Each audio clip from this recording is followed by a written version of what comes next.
Spanish has a lot of words that come from Arabic, but have you ever wondered why it has so few after 800 years of Arabic dominion? Arabic did cause deep and lasting changes to the Spanish language, but how and when it happened is probably different than what you thought. If you had to guess, right now, when the bulk of Arabic words entered Spanish, what would you say? Right after the Muslim conquest of Iberia in 711, during the height of the Christian counter-conquista, or in the 16th and 17th centuries when Muslims in Spain were forced to convert and assimilate? That's easy. The answer is, in this video, I'm going to cover the unexpected path that Arabic took to embed itself into Spanish, and in so doing, I'll answer this question. But first, let's talk about when this language transfer didn't happen. If you clicked on this video, you're probably familiar with the history of Al-Andalus. Who isn't? Also known as Islamic Spain, which, as Andre F. Martin pointed out in my last video, is misleading because it leaves out Portugal, which was just as much a part of Al-Andalus as Spain was. And in fact, Portuguese preserves some Arabic words that Spanish left behind, like alfaiate or tamara. So thanks for the call out, Andre. Is his real name even Andre? It's probably like Steve. Al-Andalus was the name Muslims gave to the territory in the Iberian Peninsula they conquered in 711 and ruled for the next 800 years. Except they didn't really rule it for 800 years. But they did. Welcome to history. The Muslims only ruled parts of the Iberian Peninsula for 800 years, and as time went by, these parts got very small. I really want to make a joke about them having small parts, but I'm not going to do it. I'm professional.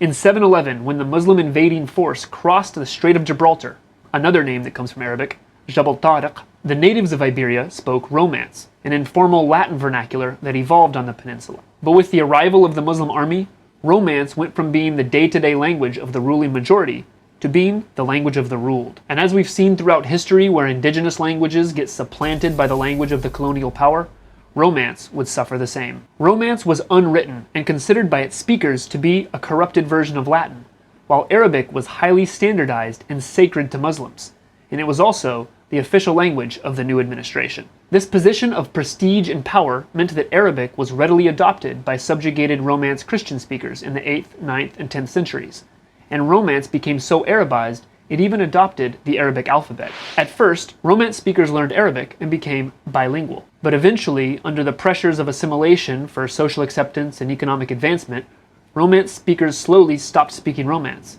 and became monolingual Arabic speakers. And by the 1200s, Romance in Al-Andalus was dead. And centuries later, Romance evolved into Spanish. Confused?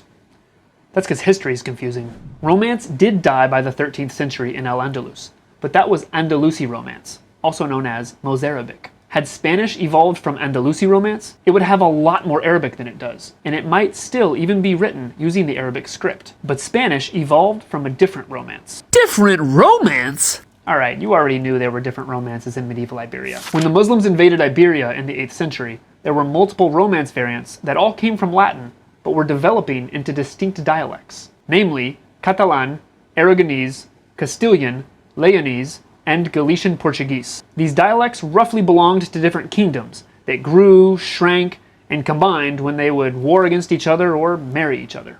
I guess it's not family unless you're at each other's throats. Each other's throats. Ugh. But one of these kingdoms became the powerful frontrunner in the Christian counter-conquista, and in 1492 defeated the last of the Muslim strongholds in Granada, and ultimately unified most of Spain. And that kingdom was Castilla, which at one point joined with León and was Castilla y León, but then broke up and then got back together a whole bunch of times, and it's a headache to keep straight. We all have that friend. So for this video, I'm just going to stick to the English Castile. Castile's initial military successes over neighboring kingdoms and eventual leading role in the conquest of Muslim lands made Castile the strongest and the biggest kingdom on the Iberian Peninsula. And this meant that by the 11th century, Castilian Romance was the lingua franca for all Christian kingdoms, and perhaps more importantly, the language of the victors. And this explains why, though the world calls it Spanish today, Spaniards will tell you they speak Castellano, which means Castilian. Now if you're wondering when exactly I'm going to explain when Arabic entered Spanish, or Castellano, it's now. Okay, now. While Andalusi Romance was turning into Mozarabic and then going extinct, Castilian Romance was spreading with Castilian battle victories, and this is when Arabic joined the Spanish fiesta. Some of the heaviest Arabic influence on Castilian Romance happened after the year 1013, when the Umayyad dynasty, which had unified Al-Andalus, fell, and was replaced by the religiously fanatical Almoravid dynasty. The Almoravids were much less tolerant of religious diversity, and this caused mass migrations of Christian Mozarabs to neighboring Christian kingdoms. But the Mozarabs were largely monolingual Arabic speakers by this time, and they found themselves at odds with the language and customs of northern Christians. But they shared something very powerful: the same religion.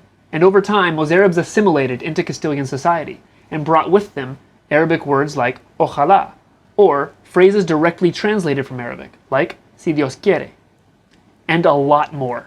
In some cities like Seville, Muslims were forced to leave after Christian victory. But in much of Iberia, the conquered people stayed and simply had to acknowledge a new leader. And for the new leaders, their new subjects spoke Arabic. And Arabic had been the language of culture and knowledge for hundreds of years in Al-Andalus, and held a high level of prestige, even among Christians. A common way of language transmission is when one language has prestige over another, and Arabic certainly had prestige over Castilian Romance in 1085, when Toledo was conquered by Castile, and soon after became a center of collaborative scholarship, where Muslims, Christians, and Jews translated important Arabic texts into Castilian Romance. And in the process, Castilian inherited a lot of Arabic words in fields like math, astronomy, and medicine.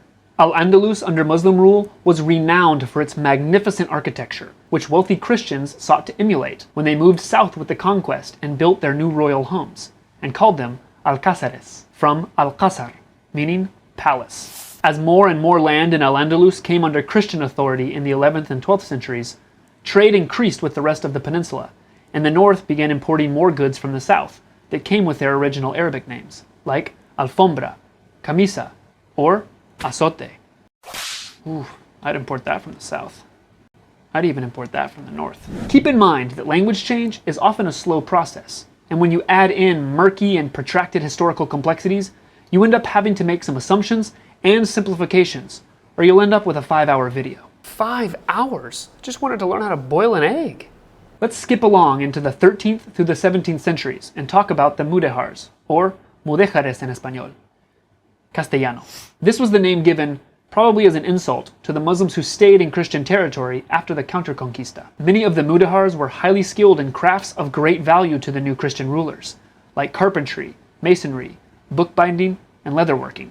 And some of the Arabic names for the Mudejars' professions made it into Castilian Romance, like albañil or alfarero.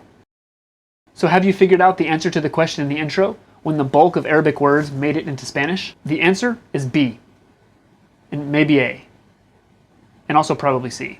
Because the truth is, we don't know for sure. Experts think that most of the language transfer from Arabic to Castilian Romance happened between the 11th and 13th centuries, and that it mostly happened via Andalusi Romance, and not directly from Arabic to Castilian. In other words, Arabic heavily influenced Andalusi Romance to the point that it became known as Mozarabic, which later got caught re-gifting these words, with wear and tear, to Castilian Romance, which eventually became Spanish. Hey Castilian, I got you a Christmas present. Aw, thanks Mozarabic. A new word. Algodón.